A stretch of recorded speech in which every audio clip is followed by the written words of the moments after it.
నమస్తే మిత్రులారా, మనకు ఒక బ్రేకింగ్ న్యూస్ అందుతా ఉంది. సిద్దిపేటలో ఉన్నటువంటి TS24 న్యూస్ అనేటువంటి ఛానల్ ఉంది కదా, మన ఆకుల శ్రీనివాస్ అన్న దాన్ని నడిపిస్తూ ఉంటాడు.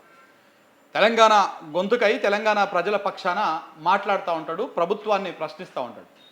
సో ఆయన ఆఫీస్ మీద ఇవాళ కాంగ్రెస్ వాళ్ళో లేకపోతే రౌడీ మూకలో దాడి చేస్తే అది ఏమో అనుకోవచ్చు, కానీ పోలీసు వాళ్ళే దాడి చేశారు.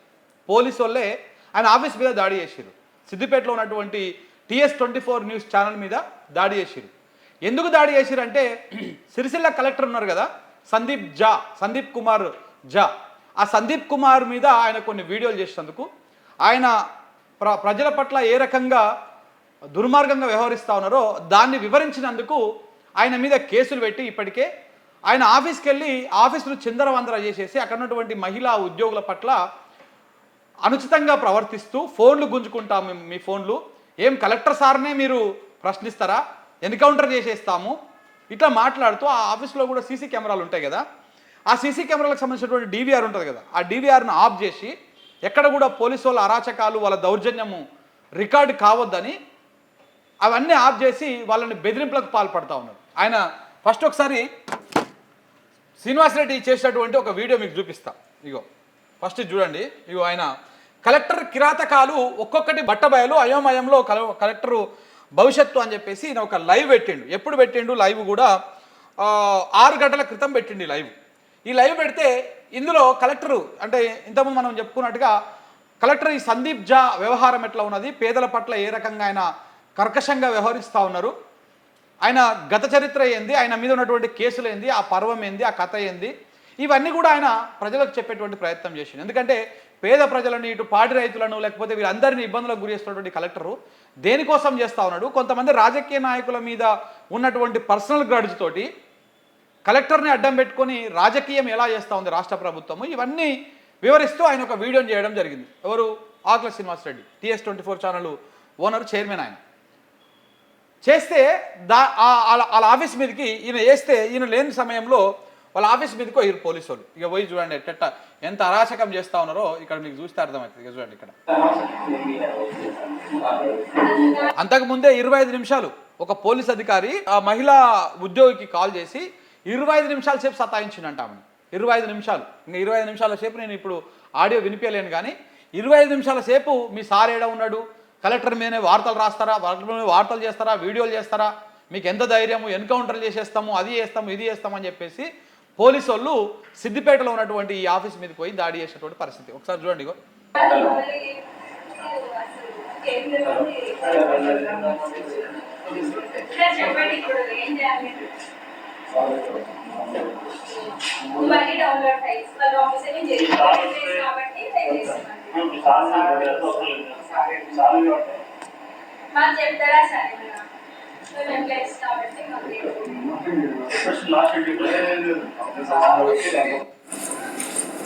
ఇంతమంది పోలీసులు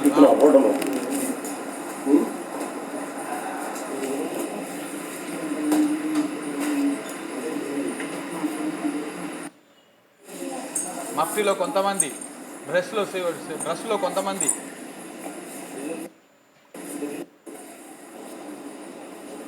ఇంకో ఇట్లా మహిళా ఉద్యోగుల పట్ల వాళ్ళు పోయి చేసేటువంటి ఘనకార్యం ఇది. దాంతోపాటు ఆమె ఇందులో మాట్లాడింది చాలాసేపు బెదిరింపులకు.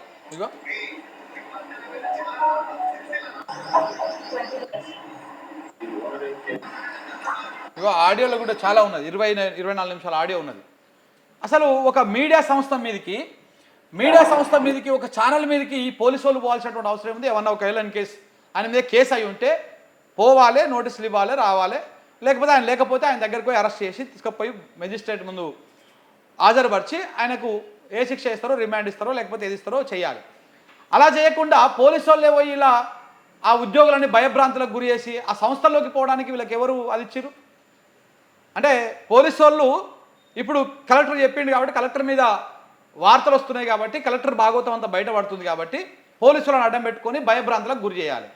ఇలా ఒక్క TS24 న్యూస్ ఛానల్ని గొంతు నొక్కితే, ఒక్క శ్రీనివాసరెడ్డి గొంతు నొక్కితే ఎంతమంది మాట్లాడతారు? అందరి గొంతులు నొక్కుతావా? ఇలా తెలంగాణ ప్రజల గొంతులు మొత్తం నొక్కుతావా?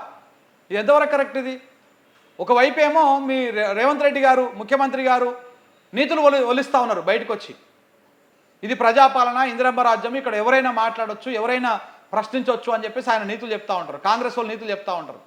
ఈడ పోలీసు వాళ్ళే ఈ రకంగా చేస్తూ ఉంటారు. ఇది ఒక మీడియా సంస్థ మీద చేస్తున్నటువంటి దాడి. మరి ఈ దాడిని మాత్రం ఏ మాత్రం కూడా సహించేది కాదు. జర్నలిస్ట్ సంఘాలు కూడా దీని మీద మాట్లాడాలి. ఈ రకంగా భయభ్రాంతులకు గురి చేసి ఎక్కడ కూడా మాట్లాడనియొద్దు. ఏమైనా మాట్లాడితే ఇగో ఇట్లా దాడులు చేస్తారు, ఇట్లా పోలీసులు వచ్చి భయభ్రాంతులకు గురి చేస్తారు. ఒకవైపు ఇప్పటికే ఆయన మీద 3 కేసులు 4 కేసులు అయినాయంట. ఎవరు? శ్రీనివాసరెడ్డి మీద.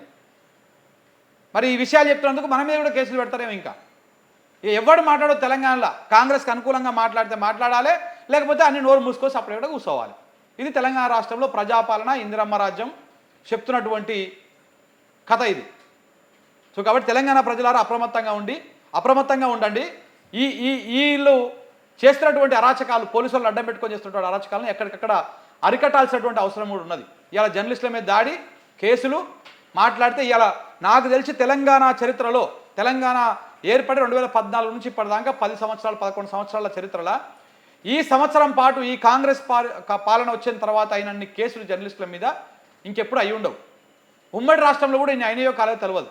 ఒక్కొక్కరి మీద 10ల సంఖ్యలో కేసులు అయిన జర్నలిస్టుల మీద, ఎవరైతే ప్రభుత్వాన్ని ప్రశ్నిస్తూ ఉన్నారో, ఎవరైతే ప్రజల పక్షాన మాట్లాడుతూ ఉన్నారో వాళ్ళందరి మీద కేసులే. ట్వీట్ వేస్తే పోస్ట్ వేస్తే కేసు, మాట్లాడితే కేసు, థంబ్నెయిల్ చేస్తే కేసు, కూర్చుంటే కేసు, లేస్తే కేసు, వరుస పెట్టి మనకు నెలకు ఈ కేసుల సంఖ్య పెరిగిపోతూ ఉన్నది, ఒకటి తర్వాత ఒకటి.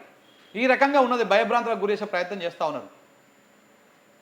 సో ఛానల్ TS24 ఛానల్కి అందరం అండగా ఉండాల్సిన అవసరం ఉంది. ఈ పోలీసు వల్ల దౌర్జన్యకాండని, కలెక్టర్ అరాచకాలని ఎక్కడికక్కడ అడ్డుకట్ట కట్టాల్సినటువంటి అవసరం కూడా ఎంతైనా ఉన్నది.